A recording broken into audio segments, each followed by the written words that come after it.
Nestled within the vibrant San Fernando Valley, this 6.5-acre oasis offers a serene escape, defined by the harmonious balance of natural elements. The Japanese garden uses reclaimed water to replenish its tranquil features, standing as a testament to the city's commitment to sustainability and resourcefulness. Step into the unique landscape, which invites visitors to disconnect from the dynamic pace of urban life and rediscover a sense of peace. So whether you're visiting from across town or from across the world, welcome to LA.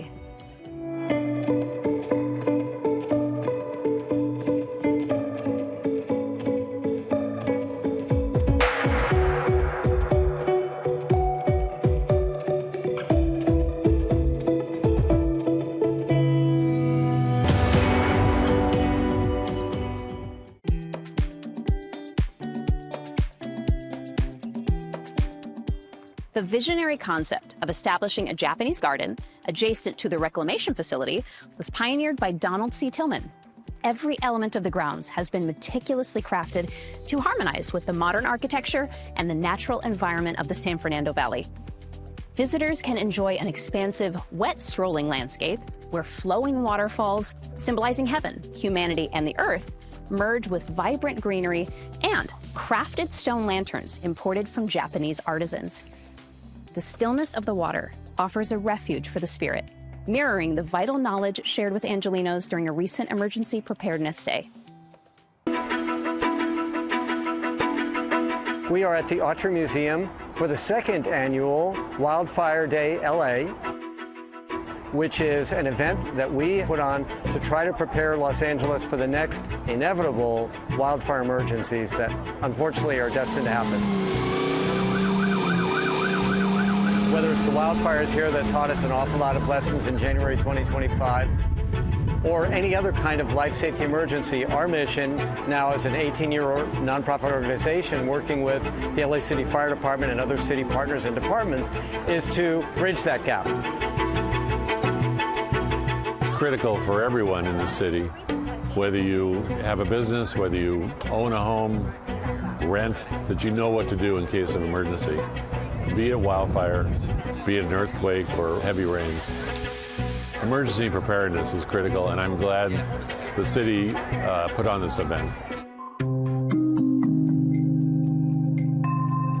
Los Angeles is actually very unique in that it has so many possible natural disasters. It has earthquakes, it has literally tsunamis, it has flooding. In fact, the major cause of weather death is heat. And as we know, with environmental concerns, we also wind up having more heat. So there is something here for everybody. So while some people might think, well, I don't live in a home in the hills, the high fire severity zone is actually moving further south into our urban areas.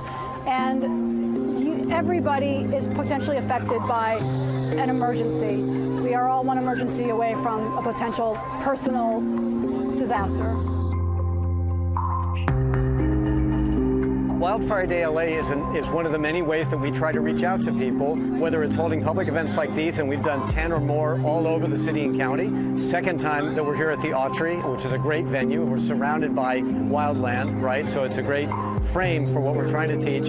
But, you know, in any case, we try to use every conduit, every medium, every form we can to get the word out, right? We go into neighborhoods and we do home hardening assessments for free for people that are in the brush, the canyons, the hillsides.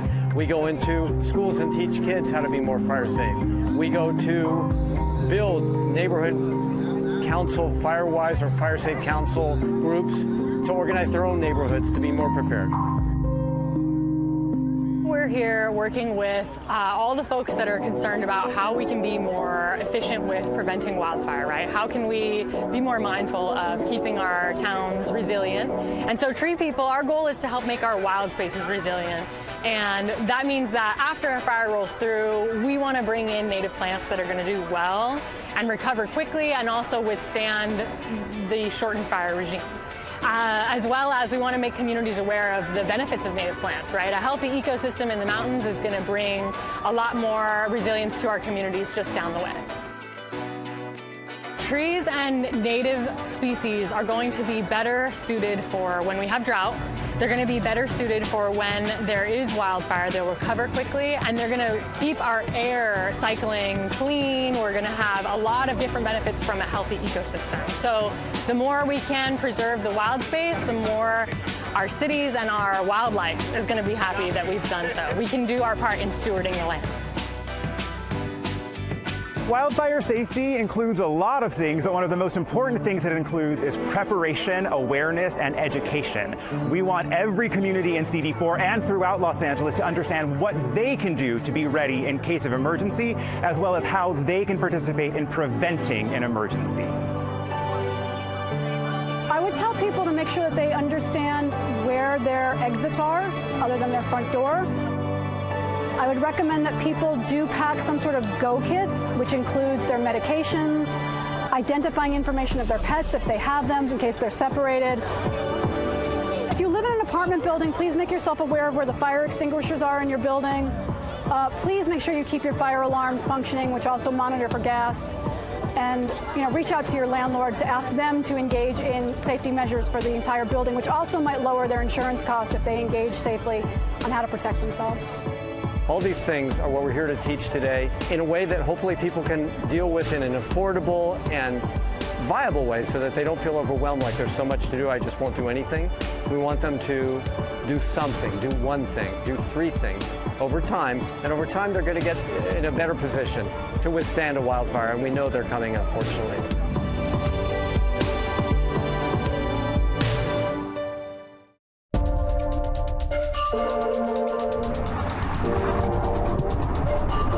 Hansen Dam Aquatic Center is very different. It's the largest municipal pool in the United States. It's 1.5 acres, just one way. It's 153 yards. Capacity is over 3,000, zero depth entry, so that means that it's safe for all family, the little kids. It's 1.5 million gallons of water with 2 beautiful water slides and the obstacle course in the middle of the pool. So in the city of LA, we have over 50 swimming pools. So there's a pool near your house. From San Pedro to Silmar, East LA, West LA, we have a pool. Not only we have a pool with well-trained lifeguards, but we have amazing programs. We do over 25,000 lessons, swim lessons in the city of LA every year. We have over 800 kids in our junior lifeguard program, and over 6,000 kids that are part of our swim team, water polo, artistic swimming, springboard diving. So we have an aquatics program for all Angelinos. So anytime you're around water, if you're at the lake, you're at the beach, you're at the pool, anywhere, always swim near a lifeguard. It's critical that your kids are supervised at all times. Anytime they're close to the water, kids can drown in like few inches of water, so never leave your kids unattended. During the summertime, there's a lot of friends, family, they have pool parties. There's a lot of drownings that happen in backyard pools. So as a parent, there's a lot of things that you can do at home to make sure your pools are safe. First, you gotta have a fence. Make sure you have a fence with a gate that you can lock. You gotta have an alarm. It's good to have equipment in case, somebody goes in the water and whoever's watching them doesn't know how to swim. Make sure you have a ring buoy. A ring buoy can make a big difference on saving somebody's life, where anybody can see it, grab it, and throw it to whoever's in the water struggling, whoever needs help. Knowing how to use it, how to throw it can make a big difference. Also, a body hook. You put on the wall next to the ring buoy so you can reach and hook the body and bring him in. Or have somebody hold on to it that's struggling in the water and bring them in. By having those two pieces of equipment can make a big difference. So each facility, we have a safety plan. By having well-trained lifeguards at all of our 50+ facilities in the city of LA, our job is to educate the public in water safety. So when you come in, you have a good, safe experience. So this summer, make it a point to visit our pools and take a swim lesson. Give us a shot. Try us out. 5,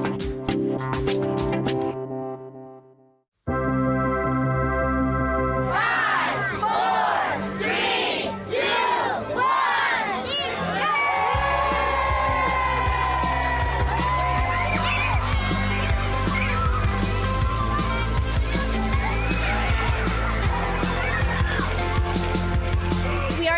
community of Panorama City, the 91402, celebrating the re-grand opening of the splash pad at Panorama City Park, a park whose splash pad was closed for over 7 summers. We're excited to see all of the kids here who live in a very high-dense community, sometimes don't have a front yard, sometimes don't have a backyard, so the park is really their only place to play. It's been amazing. I mean, look at the smiles, they're priceless, the sound. It brings me back to my childhood. My sister was even teary-eyed because growing up in a community where, you need a little bit more resources, this is priceless. I am overly ecstatic that we have close to 200 families here today, and we are excited to talk to the families about how we were finally able to find the resources to get it back and functioning. And I'm still overwhelmed by the amount of families that came that were waiting for this, because 7 years is a long time. So I'm a community member here, and this actually started in my family when I brought my son to the park, and he noticed a desolate water park, and he asked me, Mom, when is this going to be open and why is it closed? And I told him, you know what, I honestly don't know, but these are great questions. We have a neighborhood watch meeting in the next few days. Why don't you ask those questions there? My son and my daughter, they collaborated. So at the meeting, she asked the questions. Unfortunately, she was told that it was going to be closed. But then a few days later, I get an email or a text saying that actually the council member had looked into it and she's going to make it happen to reopen. And here we are. And we're really grateful for this because lots of families can enjoy, especially during these hot weather. I mean, especially when things are so expensive. This is a free access to keeping cool in our community, which we definitely need it. And this shows just the collaboration that when we work together, that you're never too young to be active, to get involved, that you can make positive change at any age, and especially when we all work together. It almost feels like we let an entire generation down taking this long, but we're not going to let this happen again, and that's why we're going to continue to fight and advocate for more funding to come to our Rec and Parks Department. We want to continue to collaborate with the city to make sure it's safe, that our communities are clean, that they're great places for us to live, and as you can see, a good place to play as well.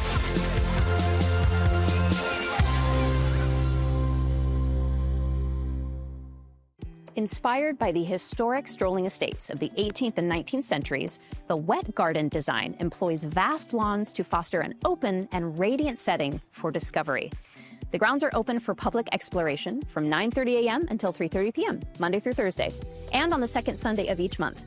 During these Sunday sessions, the facility showcases traditional cultural artistry, performances, and family activities alongside the Bureau of Sanitation's sustainability programs. This scenic promenade offers an opportunity to observe the evolving seasons, highlighted by the radiant lotus blooms that also define the spirit of the annual Lotus Festival at Echo Park Lake.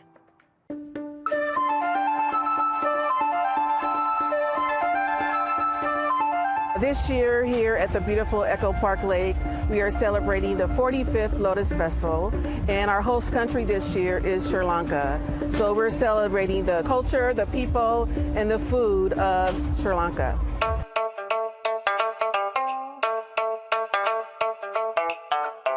This festival is about celebrating culture and bringing people together.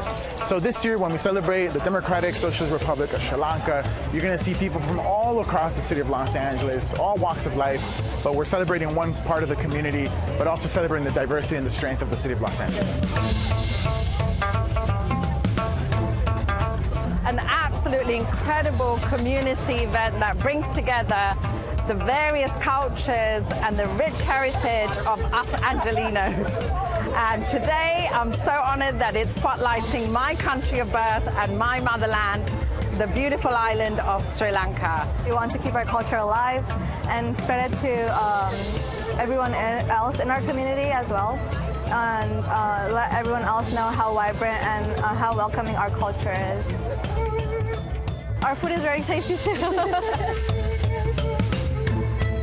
Sri Lanka means so much to the city of Los Angeles. We have doctors, teachers, lawyers. They bring so much love and community to the city, and that's what we want to highlight today here at Echo Park, celebrating the Lotus Festival.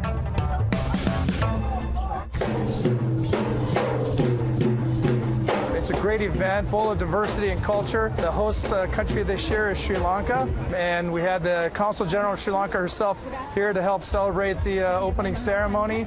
We have 2 days of a lot of fun, food, dancing, entertainment.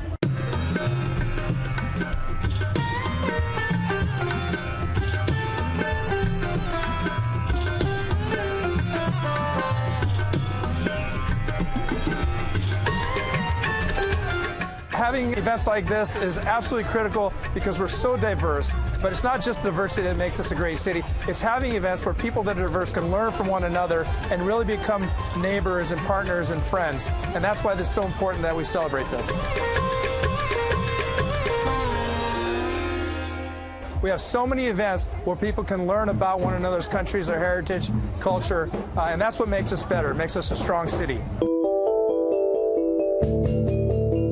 And these types of events are so important for us as a community because it just brings together everyone from all corners of the world. We have Hispanics, we have Africans, we have South Asians like us, we have Koreans, Chinese, and we're all here together. We make up this beautiful city of Los Angeles. We are the fabric of this city.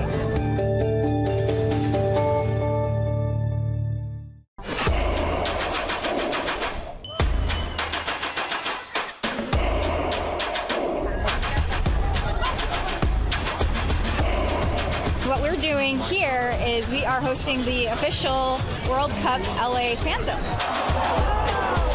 And we're going to be hosting today's match. We're going to do the third place match on Saturday and also the finals on Sunday.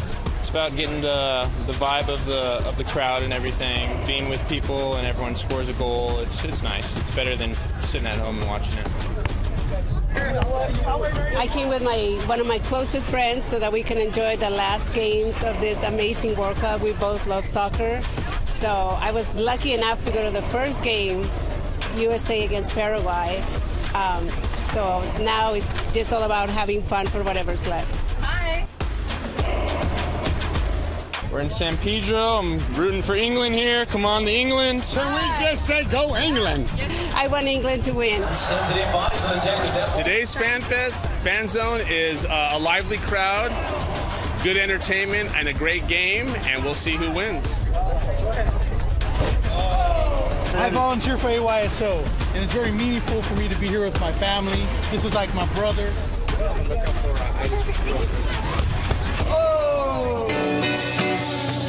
We are stoked to welcome everybody here right now.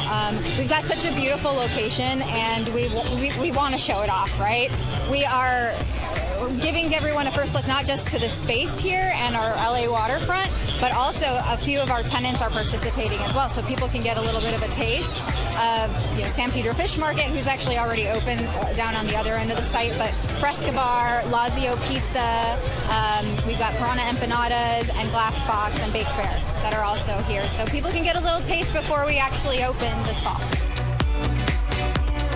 There's going to be a brand new visitor serving attraction down here at the Port of LA called West Harbor. So it's really important for those that knew it previously as Portugal to know that it has been completely redeveloped with a partnership between the port and the West Harbor developer that's going to offer all kinds of food and beverage options, shopping options, activity options. There's going to be a really big Ferris wheel here coming next year. There's going to be stuff for kids to do, kids playground area. There's going to be harbor cruises, so you can come down here and play all day, walk the mile-long promenade, and just figure out whatever you want to do with your family. And we're just enjoying the beautiful West Harbor. I live here locally, and we haven't really seen this open to the public in this manner. I had no idea what it would be like, but it's close. I live nearby, so I'm actually coming on Saturday with my entire family, but they open it early, so I was like, hey, why not? Let's go. So it looks really nice. It's near the water. I love the soccer balls floating in the ocean. So it looks really nice and a safe family environment.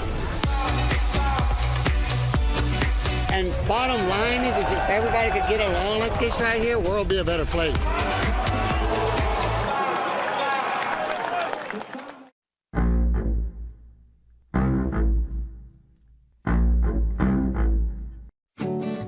So this week is Shark Week, and today specifically is July 14th, and July 14th is the AZA, Association of Zoos and Aquariums, Shark and Ray Awareness Day.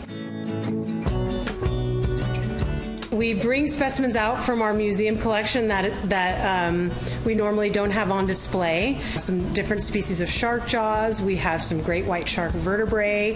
We have shark skin that the public can touch. And we also have activities, giveaways, crafts, and things that the public can take that are all around appreciating sharks and other kinds of different shark specimens that are not on permanent exhibit.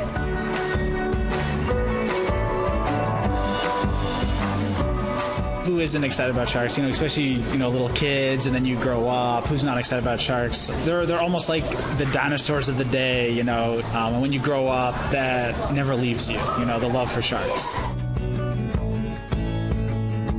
It's free entry. That's why we come. You don't have to spend, you know, a lot of money like some of the other aquariums out there. Depending on where you park, you might have to pay for parking or not, but it's super cheap. It's a great experience. Yes, it's small, but you just come for a few hours. It's great.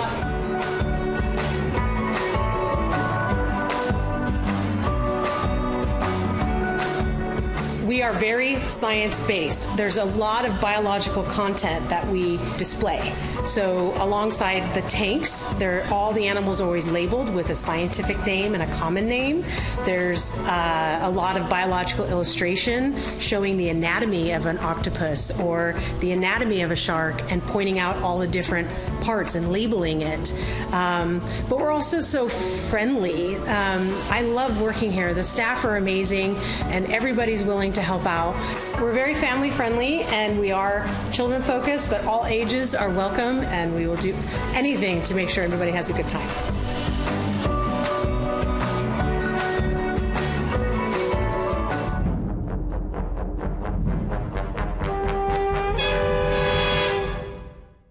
Since 1984, the Japanese Garden offers a sanctuary from the haste of urban traffic, inviting us to disconnect from daily pressures and rediscover the meditative calm of nature in the city.